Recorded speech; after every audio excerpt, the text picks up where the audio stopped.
Hello दोस्तों, नमस्कार। आप सभी को zoom study centre by Mukesh का कोचिंग में आप सभी का स्वागत है। आज का क्लास में मैं डिस्कस करने वाला हूं लोधी वंश।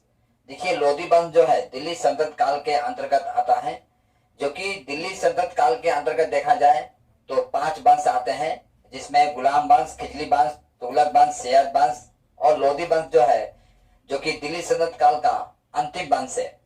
ये दिल्ली सल्तनत काल से संबंधित या लोधी वंश से संबंधित आपका आए दिन कॉम्परेटिव लेवल के एग्जाम में प्रश्न पूछे जाते हैं, चाहे वो रेलवे हो, एसएससी हो, एनटीपीसी हो, कमांड हाई सेकेंडरी लेवल के एग्जाम हो या कमांड गेजेट लेवल के एग्जाम हो।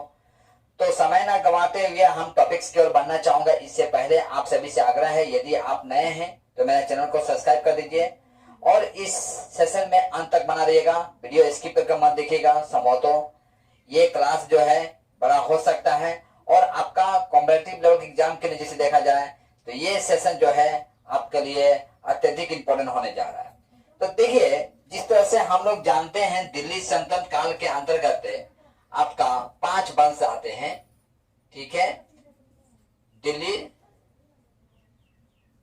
सल्तनत काल, ये दिल्ली सल्तनत काल जो है ये 5 वंश आते हैं इसके अंतर्गत। तो थोड़ा पांचों वंश से संबंधित थोड़ा जानकारी प्राप्त कर लेते हैं। इसके पश्चात हम लोग लोधी वंश से संबंधित डिस्कस करेंगे। तो पांचों वंश में से देखा गया, पहला वंश जो है आपका वो है आपका गुलाम वंश। गुलाम वंश, गुलाम वंश का संस्थापक देखा गया तो कौन थे आपका? तो कुतुबुद्दीन ऐबक थे।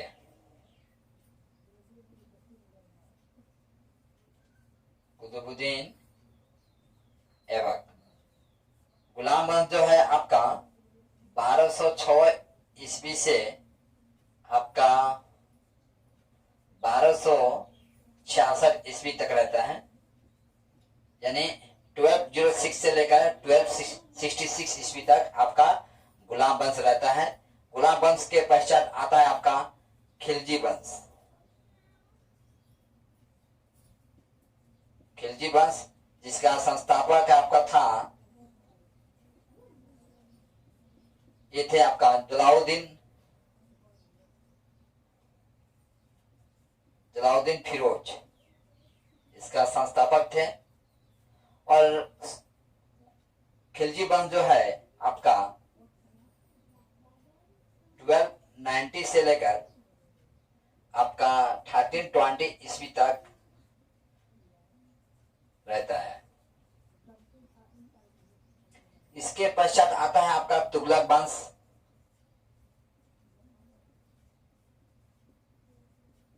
तो तुगलक वंश के जो संस्थापक थे आपका कौन थे? आपका गयासुद्दीन तुगलक थे।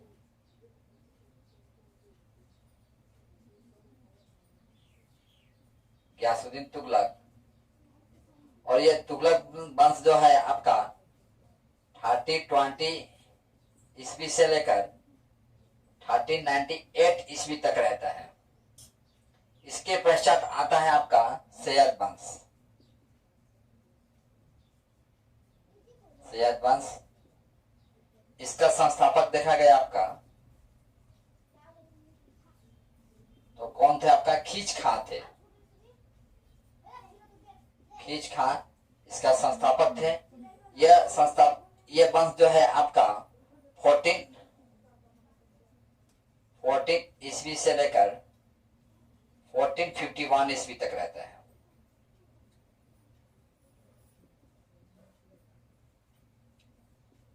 और दिल्ली सल्तनत काल का सबसे अंतिम वंश जो है वह है आपका लोधी वंश। इसका संस्थापक बहलोल लोधी थे। ठीक है, ये लोधी वंश जो है आपका 1451 ईस्वी से 1526 ईस्वी तक रहता है। ठीक है,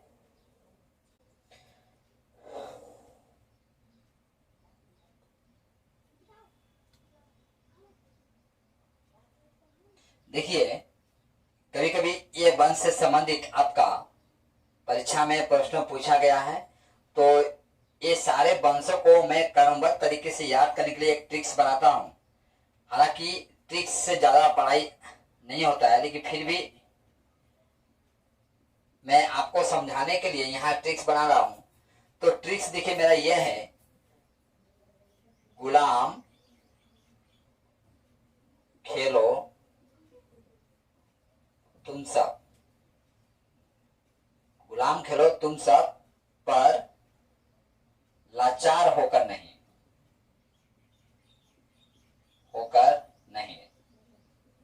तो देखिए, गुलाम से गुलाम वंश,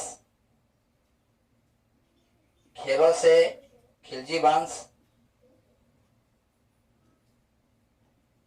और तुमसे तुगलक वंश, और स से सैयद वंश, और लाचार से आपका लोधी वंश। ठीक है, ये जो 5 वंश देख रहे हैं, कभी कभी इन वंशों से संबंधित आपका कॉम्परेटिव लेवल एग्जाम में प्रश्न पूछा गया है, यानी क्रोनोलॉजी के हिसाब से पूछ दिया जाता है। तो इसके पश्चात आज हम लोग डिस्कस करने वाले हैं लोधी वंश। आज का क्लास में मैं मूल रूप से लोधी वंश से संबंधित डिस्कस करने वाला हूं।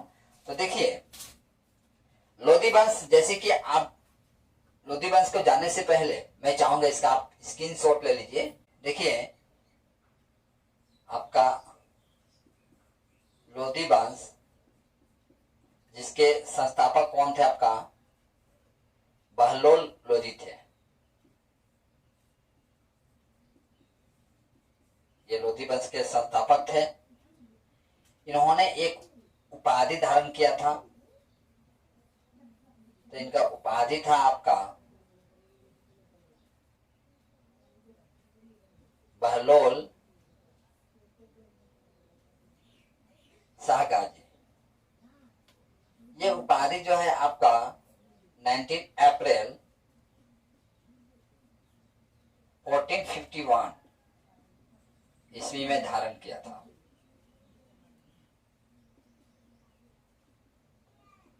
ठीक है, इसने एक सिक्का भी चलाया था। आप देखें, शासकों ने अपने अपने समय में अलग अलग सिक्का चलाए हैं, तो इसने भी एक सिक्का चलाया था, जिस सिक्का को बहलोल सिक्का कहा जाता था, यानी अपने नाम का सिक्का इसने चलाया था। ठीक है, और ये अपने सरदार को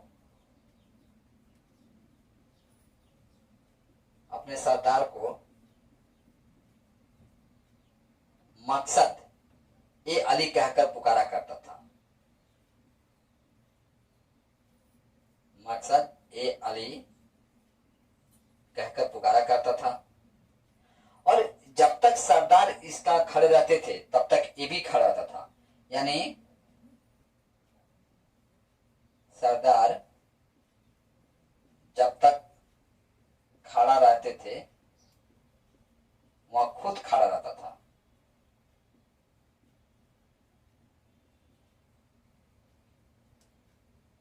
ठीक है, निजाम खां का पुत्र भी होता है। पुत्र का नाम था आपका,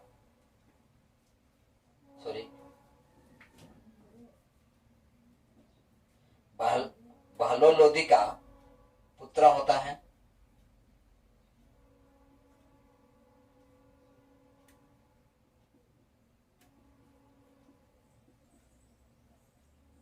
पुत्र जिसका नाम था निजाम खां। निजाम खां एक उपाधि भी धारण करता है। उसका उपाधि था आपका सुल्तान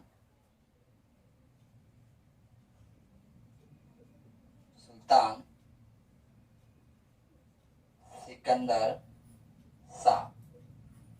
देखिए, सुल्तान सिकंदर शाह जैसे कि आप जानते हैं, सिकंदर में एक दुनिया का शासक था, लेकिन ये कहीं ना कहीं वीरता का उपाधि बन जाता है। यानी कोई भी शासक जो है, हमें देखे हैं इतिहास में कोई भी शासक जो है, जो अपने आप को वीर घोषित करना चाहता है, तो वह अपने आप को सिकंदर की उपाधि से सम्मानित करता है। असा मतलब सम्राट, ठीक है, सम्राट, सा मतलब सम्राट। और ये जो उपाधि जो धारण करता है, ठीक है, ये उपाधि आपका कब धारण करता है? तो ये उपाधि धारण करता है आपका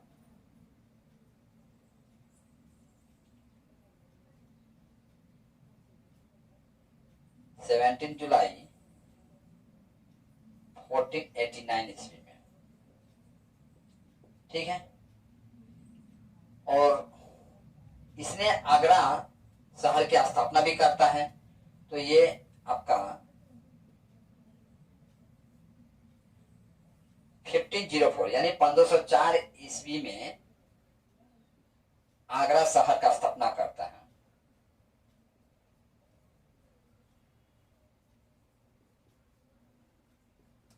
ये परीक्षा में पूछा जाता है कि आगरा शहर की स्थापना किसने और कब किया था, ठीक है, ये पूछा गया है।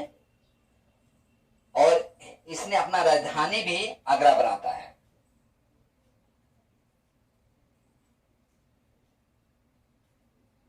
राजधानी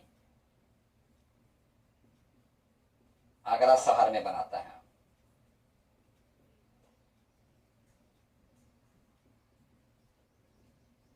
ठीक है। अच्छा, इसने एक और कारनामा करता है। वह कारनामा यह है कि भूमि मापने के लिए, ठीक है, उसने एक नीति का प्रचलन करता है जिसका नाम होता है गजे सिकंदरी।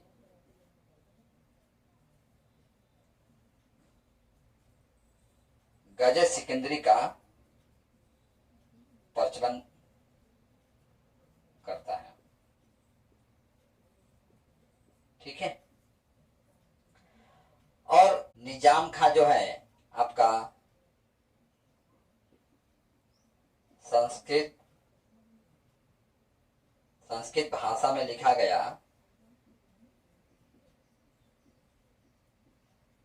गया आयुर्वेद पुस्तक का फारसी भाषा में अनुवाद कराता है।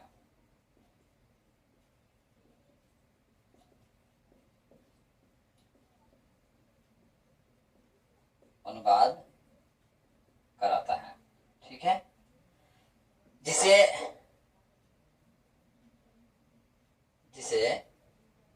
फरहंगे, ठीक है, फरहंगे सिकंदरी के नाम से जाना जाता है। यह आपका निजाम खां जो है, निजाम खां, इसने एक और काम करता है। देखिए, हिंदू मंदिर जिसका नाम था आपका ज्वालामुखी, ठीक है, इस मंदिर को ध्वंस करता है ये। और ध्वंस करने के पश्चात मूर्ति का जो अवशेष होता है, इस अवशेष को कसाईयों को दे देता है। क्या करने के लिए? तो मांस तोलने के लिए। इस हिसाब से आप देखते हैं कि निजाम खां जो है ये आपका हिंदू धर्म के अनुयायी जो होते हैं उनके ऊपर कहर डालता है। और ये सिर्फ हिंदू तक ही सीमित नहीं रहता है, इसने मुसलमानों को भी क्या करता है, जो मुसलमान थे इनका, देखिए जो मुसलमान महिलाएं जो थी,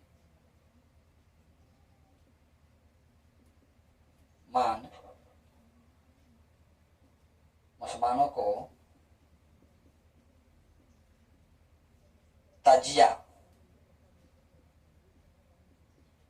निकालने और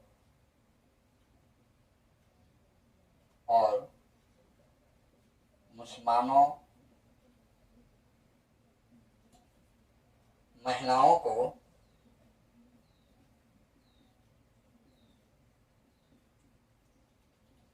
पीरों और संतों के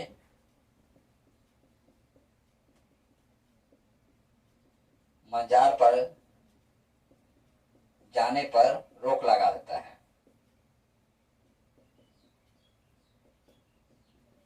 ठीक है, यानी देखिए ये दो काम करता है दोनों धर्मों के लिए। पहला तो जो मुस्लिम धर्म के जो अनुयायी थे उनके जो आस्था जो था, आस्था को कहीं ना कहीं अपने कुल नीति के द्वारा ध्वंस करता है उसे। यानी जो देवी देवता जो है ज्वालामुखी मंदिर में, उन देवी देवताओं को तोड़ फाड़ करता है और उनके जो मंदिर का जो देवी देवता जो थे उन देवी देवताओं का जो मूर्ति का जो अवशेष प्राप्त होता है उस अवशेष को वो लेकर कसाईयों को देता है जिसे वो मांस तोल कर बेच सके। यानी आस्था का पूरी तरह से नाश होता है वहां पर हिंदू धर्म के अनुयायियों को। और साथ में मुसलमानों को ये भी देखा गया कि जो मुसलमान जो थे, मुसलमानों को तजिया निकालने से मना कर देता है कि तजिया नहीं निकाल पाएंगे। यानी एक तजिया करने का मतलब एक प्रकार का मुसलमानों का धर्म से संबंधित होता है। ठीक है, तजिया यानी इस तरह से कुछ मस्जिद की तरह बनाया जाता है जो कि धर्म से संबंधित है ये। और जो मुसलमान जो महिलाएं जो हैं उनको पीरों पर और संतों के मजार यानी कब्र पर जाने पर क्या कर देता है, रोक लगा देता है। तो इस हिसाब से यह आपका कॉम्पिटिटिव लेवल एग्जाम में यहाँ से प्रश्नों पूछा गया है कि कौन सा जो शासक जो था जो हिंदू देवी देवताओं के मूर्ति के अवशेषों को मांस तोलने के लिए कसाईयों को दे देता है। ठीक है, तो मैं चाहूंगा इतना आप अच्छा यहाँ एक और बात है, इसकी मृत्यु होता है। इसका मृत्यु कब होता है? देखिए इसका मृत्यु आपका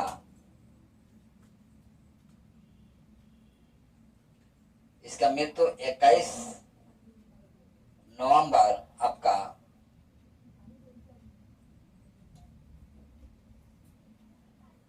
देखिए निजाम खां का मृत्यु आपका 21 नवंबर 1570 ईस्वी में गले के बीमारी से होता है।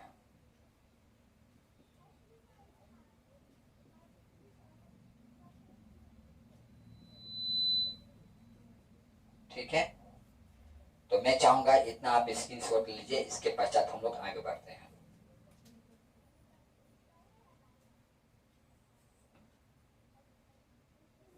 देखिए अब हम लोग ये जानेंगे कि दिल्ली सल्तनत काल में प्रशासनिक नीतियों को सुचारू रूप से चलाने के लिए किन किन पदों की स्थापना किया गया था और उसे किस किस नाम से जाना जाता था। ठीक है,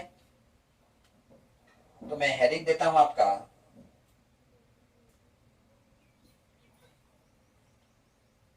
दिल्ली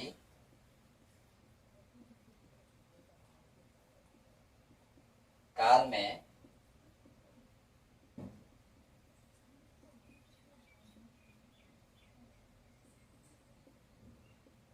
नीतियों को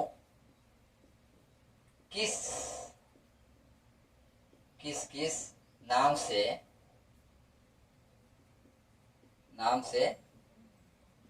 जाना जाता था तथा उनका कार्य, उनका यानी किस पद को किस नाम से जाना जाता था हम लोग ये जानेंगे और साथ में उनका कार्य भी जानेंगे। मैं अपने तरफ से ये हेडिंग दिया हूं, आप चाहे तो कुछ और भी हेडिंग दे सकते हैं याद करने के लिए। तो देखिए वजीर कहा जाता था प्रधानमंत्री को। ये जो प्रधानमंत्री होते थे ये आपका राजस्व विभाग का प्रमुख हुआ करते थे।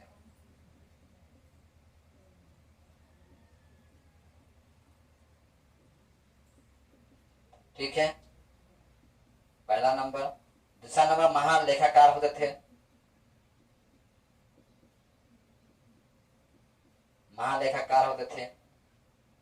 जो महालेखाकार होते थे ये इन्हें मुशरिफ ए मुमालिक कहा जाता था। इनका जो कार्य जो था ये आपका क्या करते थे, ये प्रांतों का, या ऐसे लिख सकते हैं हम लोग, जो प्रांतों और अन्य विभागों का लेखा जोखा रखते थे। ठीक है,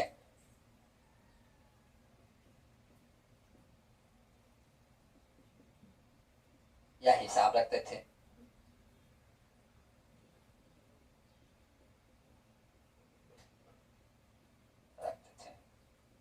ठीक है, तीसरा नंबर था आपका खजीन। खजीन बोले तो कोषाध्यक्ष।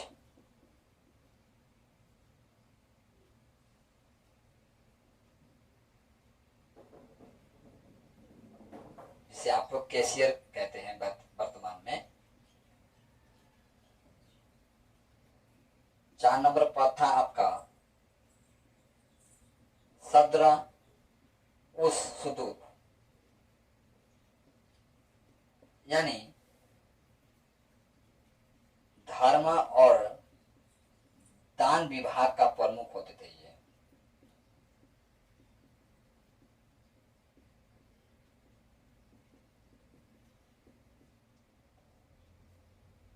ठीक है,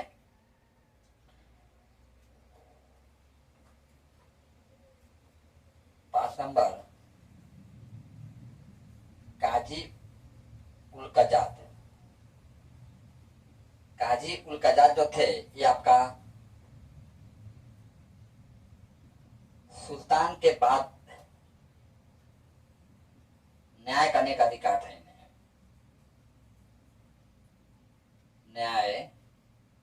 न्याय का सर्वोच्च अधिकारी थे।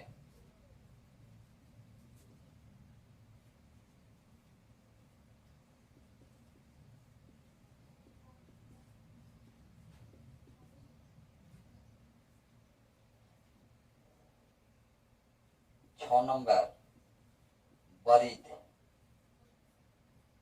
वरीद ए मुमालिक। वरीद ए मुमालिक यानी किसे कहा जाता था, ये गुप्तचर विभाग का प्रमुख हुआ करते थे। विभाग का प्रमुख को कहा जाता था।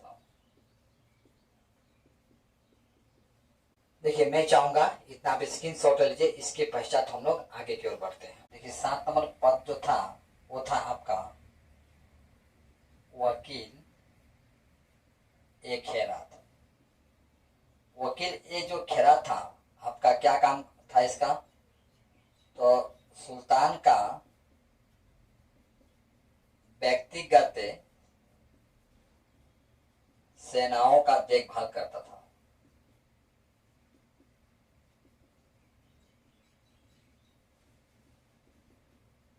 ठीक है, 8 नंबर पद था आपका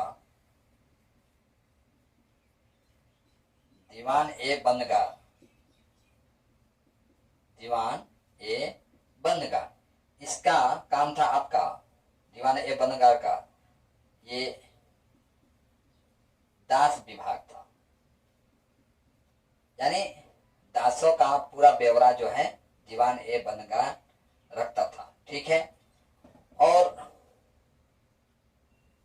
9 नंबर देखिए, एक और पद था आपका, इसका नाम था आपका दीवान ए खैरात। दीवान ए खैरात, इस विभाग का काम होता था, दान विभाग हुआ करता था ये, यानी कौन कितना दान दिया है उसके बारे में पूरा ब्यौरा रखना इस विभाग का काम होता था, दीवान ए खैरात का। इस तरह से आपका 10 नंबर था आपका दीवान ए इस्तिहाक।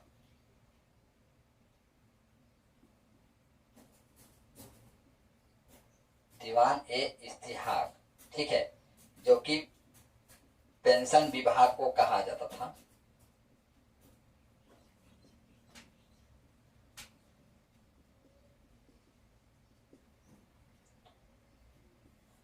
और उसी तरह से आपका 11 नंबर देखा जाए तो 100 गांवों का देख रेख का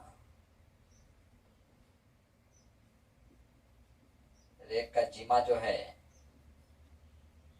आपका किसके पास होता था, तो अमीर ए सदा के पास होता था।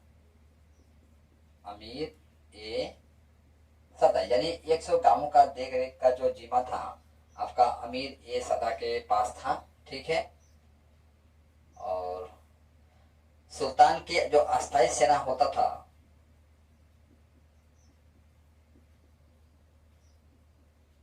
सुल्तान का अस्थायी सेना, उसे खास खेल कहा जाता था।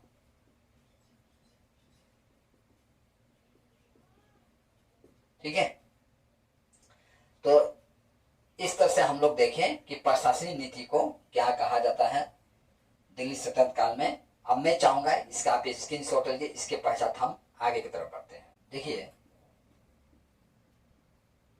सिकंदर लोदी, लोदी की मृत्यु के पश्चात आपका गद्दी पर कौन बैठता है आपका, तो इब्राहिम बैठता है।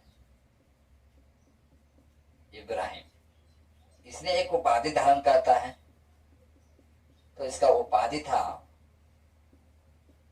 इब्राहिम शाह। शाह के मतलब मैं आपको पहले बता चुका हूं, शाह यानी सम्राट, ठीक है। और देखिए, सिकंदर लोदी की मृत्यु के पश्चात जब इब्राहिम सिंहासन बैठता है और इसने जब इब्राहिम शाह की उपाधि धारण करता है तो किसी को तो कुछ जरूर अच्छा नहीं लगता है। यही कारण है कि तब के समय में आपका दो शासक यानी दो राजा जो थे, जो कि बाबर को न्योता देते हैं भारत पर आने के लिए और इब्राहिम पर आक्रमण करने के लिए। तो वो कौन थे, देखिए, भारत यानी भारत में बाबर को बुलाते हैं जो कि इब्राहिम लोदी पर आकर आक्रमण करे। तो ऐसे दो शासक थे आपका, पहला शासक थे आपका पंजाब का, जिनका नाम था दौलत खां। दौलत खां। और दूसरा थे आपका इब्राहिम लोदी का चाचा,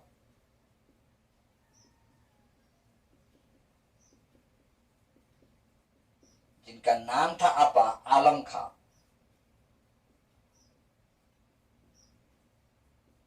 यानी ये जो दो शासक है ये क्या करते हैं, बाबर को बुलाते हैं, ठीक है। और बाबर भारत आता है, भारत आने के पश्चात पानीपत का प्रथम युद्ध होता है। और पानीपत का प्रथम युद्ध आपका कब होता है, तो 1526 ईस्वी में होता है। ये भी याद रखिएगा, परीक्षा में पूछा जाता है पानीपत का प्रथम युद्ध कब होता है, तो 1526 ईस्वी में होता है। किसके किसके बीच में होता है, तो ये आपका बाबर और इब्राहिम लोदी के बीच में होता है, जिसमें इब्राहिम लोदी क्या होता है, परास्त हो जाता है। इब्राहिम लोदी परास्त हो जाता है और बाबर जो है विजय हो जाता है, ठीक है। और दूसरी तरफ ये भी देखा गया कि आपका दिल्ली सल्तनत काल में जो अच्छी नस्ल का जो घोड़ा हुआ करता था, यानी युद्ध नीति में प्रशिक्षित होता था, युद्ध नीति में कौशल हुआ करता था। देखिए, दूसरी तरफ ये भी देखा गया आपका दिल्ली सल्तनत काल में अच्छी नस्ल का घोड़ा विदेशों से मंगाया जाता था। तो देश कौन कौन थे आपका? तो देश थे आपका तुर्की, अरब, रूस। इससे यह प्रमाणित होता है कि तब के समय में आपका विदेशियों के साथ भी व्यापार होता था, और जो हाथी हुआ करता था जो कि युद्ध में काम आए, ऐसे कौशल हाथी को कहां से मंगाया जाता था आपका? तो बंगाल से मंगाया जाता था।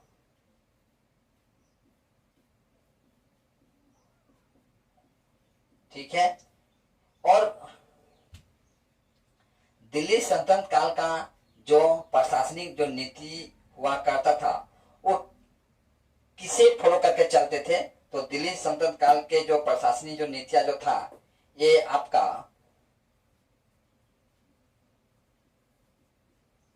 सल्तनत कालीन कानून किसे मानकर चलते थे ये लोग? तो शरीयत कानून को मान के चलते थे। शरीयत था आपका, कुरान था, और हदीस पर आधारित था। ठीक है। यानी इसके आधार पर ही कानून बनाया जाता था और जनता मानने के लिए बाध्य था। ठीक है। तो मैं चाहूंगा इसका स्क्रीनशॉट लीजिए, इसके पश्चात आगे बढ़ते हैं।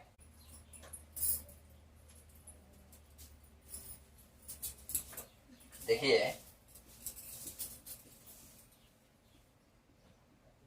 दिल्ली सल्तनत काल में केंद्र के अधीन या केंद्र के नियंत्रण में जो भूमि हुआ करता था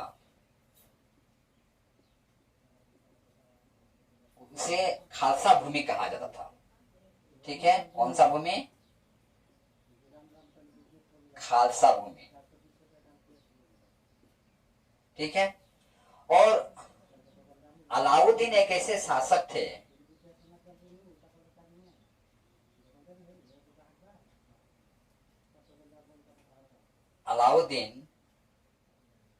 अलाउद्दीन ने दान दी गई अधिकतर भूमि को खालसा भूमि में परिवर्तित कर दिया था। भूमि को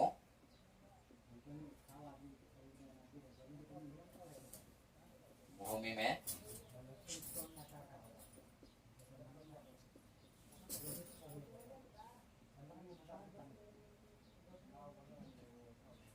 दिया था। ठीक है। दिल्ली सल्तनत काल में कई ऐसे स्थान हैं जो कि प्रसिद्ध थे व्यापार बिजनेस के लिए, तो वो स्थान को भी थोड़ा जानते हैं। महत्वपूर्ण स्थान,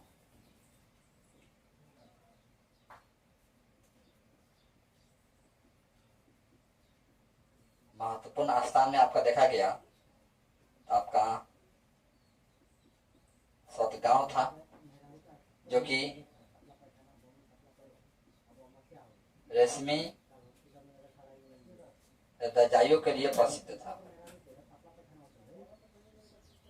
वहीं आगरा को देखा गया जो कि राजधानी था आपका, तो ये नील उत्पादन के लिए प्रसिद्ध था।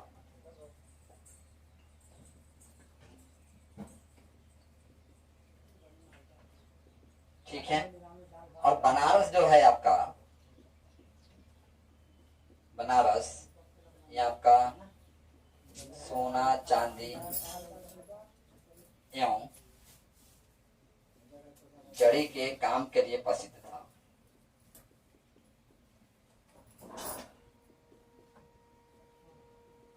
ठीक है।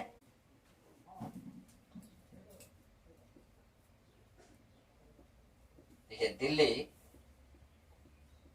सल्तनत काल में लिया जाने वाला कर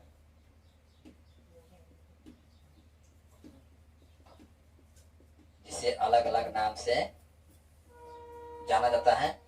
तो इसमें पहला कर मैं कहूंगा आपका जजिया कर।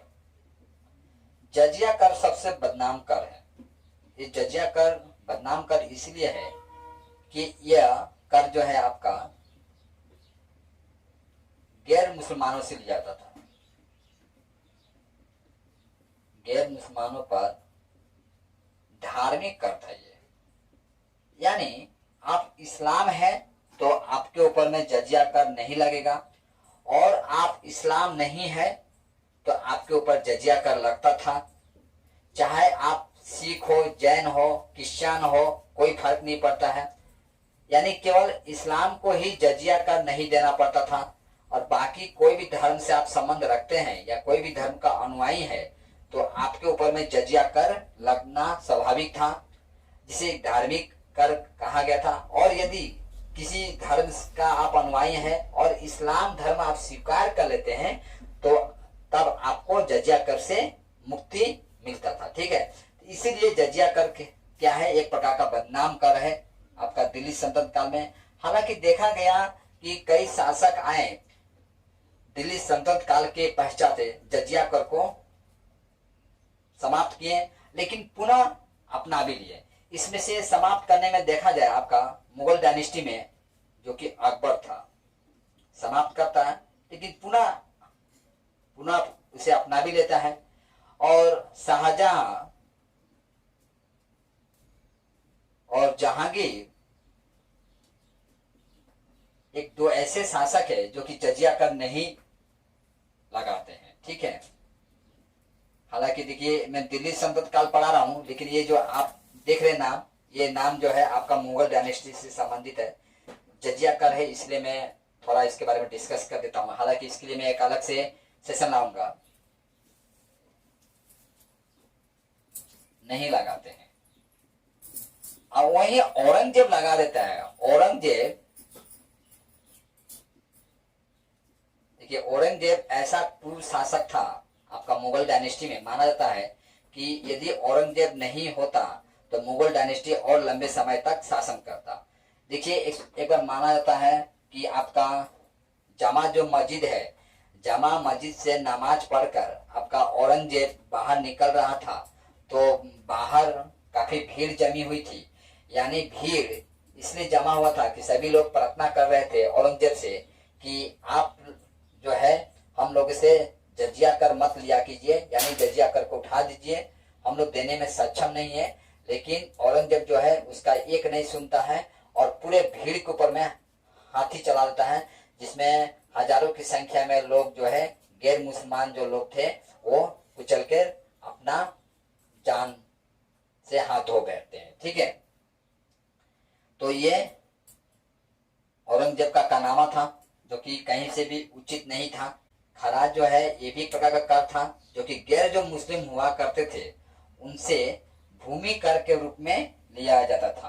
तो इस तरह से मैंने लोधी वंश से संबंधित उन सारे टॉपिक्स को मैं आपके सम्मुख रखने का प्रयास किया हूँ, जो कि कॉम्पिटिटिव लेवल के एग्जाम में ऑलरेडी इन सारे टॉपिक्स के ऊपर में प्रश्न पूछे गए हैं। मैं चाहूंगा आप इसे बड़ी बारीकी से अध्ययन कीजिए, और यदि आप स्क्रीनशॉट लेकर रखे हैं, जैसे कि मैं अपने सेशन के बीच बीच में कहते आया हूं आपको, तो मैं मानता हूं आपके लिए यह अत्यधिक फायदेमंद सिद्ध होगा। और अब तक मेरा चैनल को आप सब्सक्राइब नहीं किए होंगे तो मैं आशा करता हूं कि अब मेरे चैनल को सब्सक्राइब कर देंगे, और लाइक कमेंट और शेयर आप अवश्य कीजिए। देखिए लाइक कमेंट शेयर जो है आपके लिए कुछ समय के लिए काम है, देखिए हमारे लिए या आपकी लाइक कमेंट शेयर जो है अत्यधिक मायने रखता है। और आप यदि कुछ सुझाव देना चाहते हैं तो बेझिझक आप सुझाव दीजिए, मैं आपके सुझावों पर बड़ी बारीकी से अमल करने का प्रयास करूंगा। और आज का क्लास जो है मुझे यहीं समाप्त करने का अनुमति दीजिए। और आज मैं आपका दिल्ली सल्तनत काल पूर्ण रूप से समाप्त कर चुका हूं, और इसके पश्चात मैं आपको मुगल डायनेस्टी जो है मुगल डायनेस्टी से संबंधित मैं डिस्कस नेक्स्ट क्लास में लेके आऊंगा आपको। तो आज का क्लास मैं यहीं समाप्त करता हूं।